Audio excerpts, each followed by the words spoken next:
It's the pride of Oklahoma.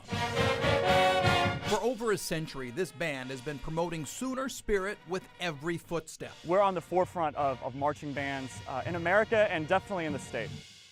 For the Pride, practicing in the Oklahoma heat is tough and sweaty. First up, a good stretch to loosen up, then marching. And marching, and more marching without music to learn the steps, because every week there's a new show to perform to thousands of football fans. There's even breathing exercises, as some of these instruments demand all the air these members can muster. Gabriel Schaefer is the trumpet section leader and a 4-year Pride member. He says the work is key to the Pride's tradition.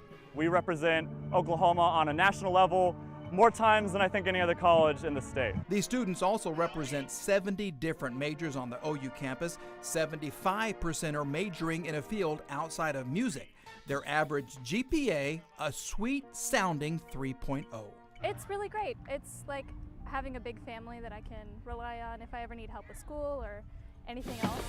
And all of them, from the flag corps and the flutes to the tubas and the trombones, have one thing in common. We love football more than anybody else in that stadium, and we're so excited to be out there and support our team. As drum major, it's Julie Seibert's job to take the Pride to the next level. I try to get out on the field as much as I can to really make sure that I'm inspiring the people around me, motivating people, and giving some feedback where I can. Because keeping people in their seats during halftime is more than a goal, it's a privilege the Pride takes with pride. The way we perform and hold ourselves, that should be worth staying for. And if we're not picking selections that encourage people to want to listen and stay for us, then we need to do something better. To me, art is such joy, such a delight. Joy Richardson was given the perfect name. When you have a name like Joy, what are you going to do but do something sad? Her paintings are abstract. The colors she uses are bright and bold. I just love color, and it makes me happy. Does that look like anything to you? Richardson paints all year for this week, setting aside certain paintings she knows will catch someone's eye. Initially, she didn't make it into the festival, but she kept trying until she did get in 10 years ago. It was so exciting. Well, I tried for 3 years, and then when I finally got in, I was thrilled. Ooh, that's gooky. Her process is messy, which doesn't bother her one bit. She paints with acrylics. The fact that they dry quickly, because I'm a very, very impatient woman. If it takes too long, I don't know what's going on. I like to overpaint, or I'll look at something and go, oh, that's really bad, and slap something else on it. And I love that acrylics let me do that. Some of her works have a Native American theme, which fascinates her. All of a sudden, out popped a person. She says there's no political message. What I loved is nobody could tell me it was wrong. It could be ugly, but it's not wrong. It's just what I felt. She just wants her art to make people feel good. Do you think you'll ever get bored painting? No. And what's so wonderful is it's not age sensitive. You can paint as long as you're able. And, you know, as long as there are colors, I can do that.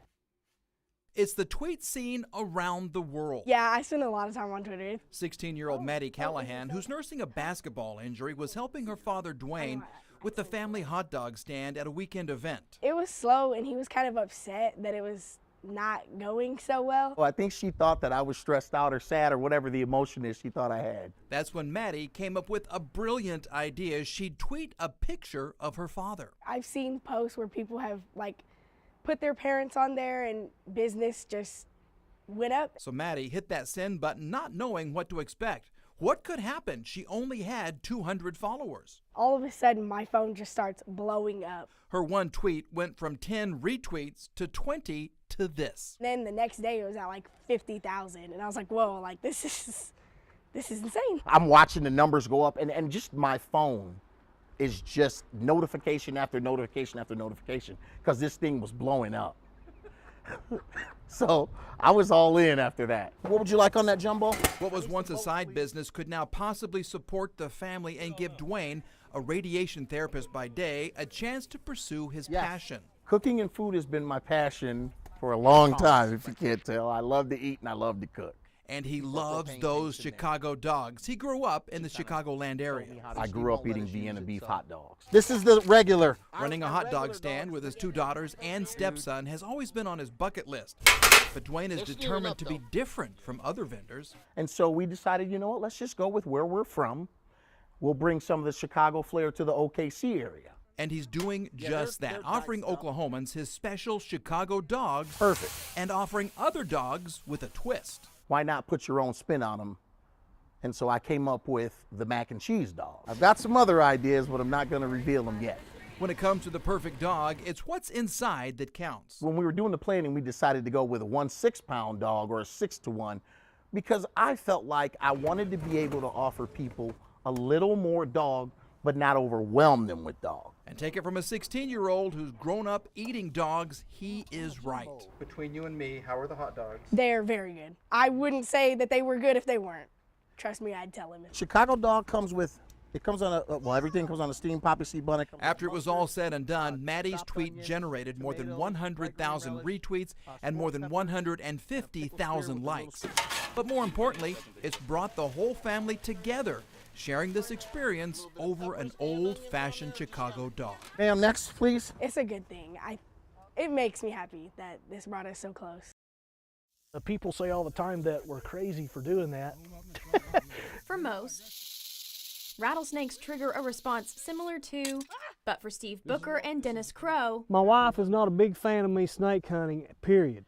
it's just something they can't quite give up. There is such a of adrenaline rush that you receive. Once the snakes are caught, We caught a rattlesnake. We scored. 10-11, baby, we scored again! they're shipped all over. There's a market for the meat, and reports show the venom is an effective medication for high blood pressure. These buyers will buy these snakes and milk the venom out of it. And to do that, everything, you got to have a sterile environment.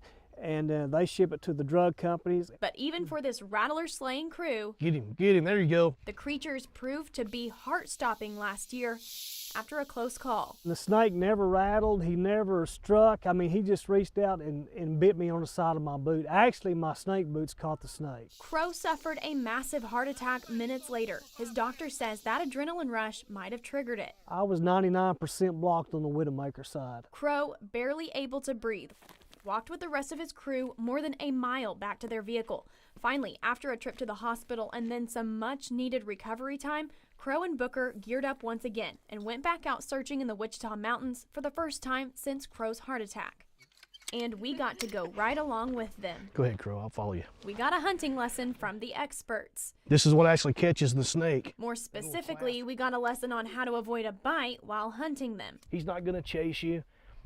He's gonna rattle at you to say, hey, I'm right here. Don't mess with me, leave me alone. Bottom line, watch your surroundings. Listen for that distinct rattle. And if you accidentally walk up on one, don't panic.